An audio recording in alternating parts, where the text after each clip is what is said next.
Okay, Dave, we have hiked all the way up at the top. This is a gorgeous space. Yes. I could really see why somebody would want to have this space reserved specifically for a meal or. It's a fun spot. It's got a great view. Great view, and it's very private. I really like it. Yeah. But we're moving into, I would say, kind of the meat of this episode here. Right. We're going to go through a pretty extensive wine tasting. Okay. Here. So let's go start off. What do you have first? All right. Well, I want to start off first by saying we got a lot of different varietals, and we have reds, whites, sweet, dry, and there's no right or wrong answer in tasting wine. You can get really into it, or you can just kind of have fun with it.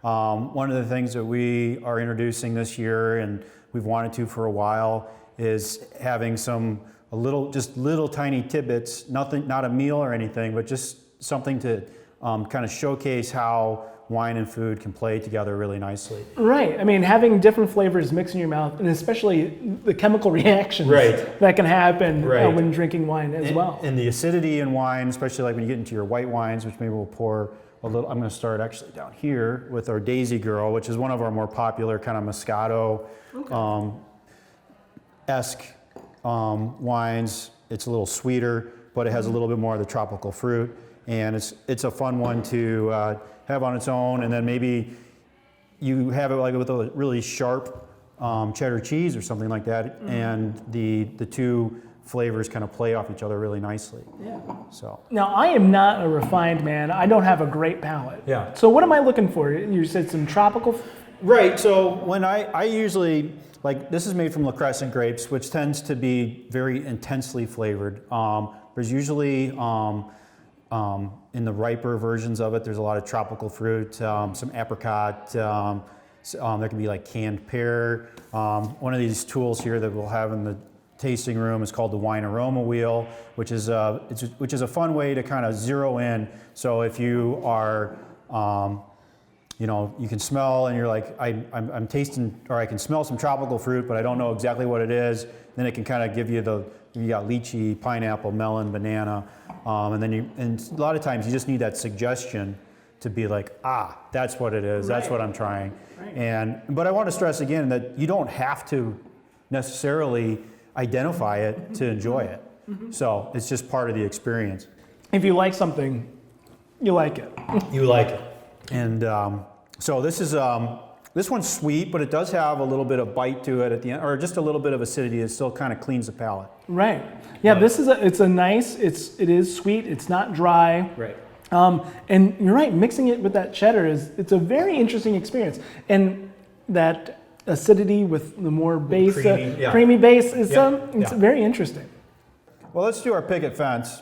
This has been probably since we've opened what we're best known, and we've had people come in and say, "Wait, you do picket fence?"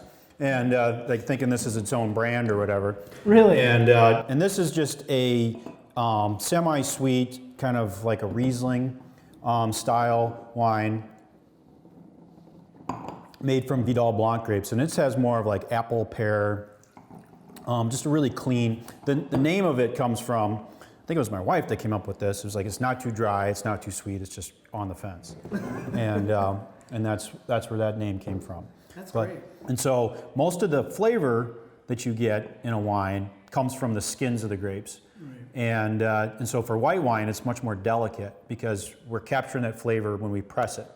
And then at the point of pressing is when we have the most flavor in the wine, and then the whole winemaking process from then is just trying to preserve that flavor and not lose it. Right. Whereas the red making process, we're adding flavor as we ferment it because we're keeping it in contact with the skins, and as those skins break down, they continually add more flavor to the wine. And so we can control the flavor based on how long a skin contact we have. Yeah, there's so much variety within wine itself. But I don't feel overwhelmed. I mean, I think that's one thing. This is a really interesting experience for me, and I think that's what you're trying to do. That's what we're trying to do. We don't want people to be intimidated by it. I want to stress there's no right answer. There's no We don't, I mean, I didn't know wine. I didn't train under wine and stuff. I'm kind of discovering it as we go. It's a discovery process, and that's what makes it fun. That's what makes it fun for me. And I think it's what makes it fun for the people that come out here. Right. Yeah, that picket fence, it's nice. It is not, so many Moscatos I've had are overly sweet. Right. And just a little bit too much. And, geez, you guys might as well be trying to make it a dessert wine or something. Yeah. It's, but this is, it's nice, it's light and crisp and refreshing. Right, and it just cleans the palate, and it's got like the apple and pear and just kind of lighter fruit. Right. Yeah. So It's really good. you want to do a red? Or what? Oh yeah, let's try it. Let's try a red here. Creek Stomp beer is our most popular red wine, and this is our go-to when people come in and say, I'm having a party. I have some dry wine drinkers, I have some not so much. What can kind of be a party pleaser? And so we like to suggest the Creek Stomp, and what this is basically a blend of a lot of different grapes. Every year it's different. It's just based on whatever we're producing and what we blend in together. And it's not barrel aged, so it's stayed in stainless steel, so it's much more fruit forward. So it's very fruity, and it has just a hint of sweetness to it. It's about 1%. A lot of that fruit. You get a lot of fruit on the nose. And it goes nice with the chocolate, and maybe like a date. We also have the spiced chorizo there too. That it would go nice with spicy meat. That is a little sweet. Yeah. So it's got that little bit of sweetness.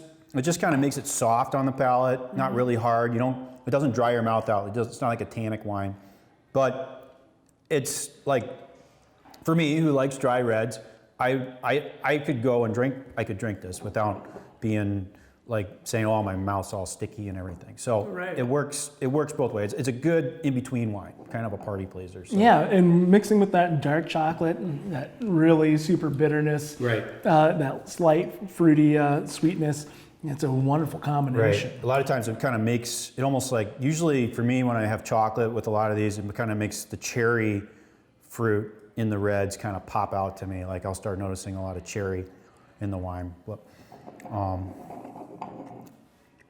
That's some excellent chorizo. yeah. Now, this is a lovely spread, and you're right. Being able to pick and choose your different flavors, and this being part of the tasting experience. Right. Yep. And so we have our basic wine tasting, where you would just select your wines and get 5 samples. This would be kind of an upgraded wine tasting. Usually it'd be like a couple they'd each get a wine tasting, and then we give them the spread or whatever. And so like a basic wine tasting is $5, and this would be a $15 with 2 tastings and the spread. So That is, dare I say, an incredible value. That is extremely affordable for Right. somebody to come out and really offering a lot of different varieties, as well as, really interesting opportunities. I mean, our goal is to kind of introduce people to it. We don't want to. This isn't the point of our, profit. It's like to get people interested in enjoying it, so that they come back and have Right. and become long-term customers. So. Wow.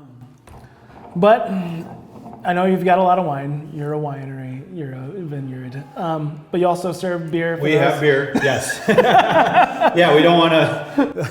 We do. We serve local beers. We've got Seven Hills and Toppling Goliath. We also have some of the big domestic beers that, because they're asked for, so we have them. And there's no and there's we're a winery, but we understand not everybody drinks wine. 20% of the population enjoys Right. wine. Right. So we want to have that broad appeal. There's more reasons to come out here than just the wine. Right.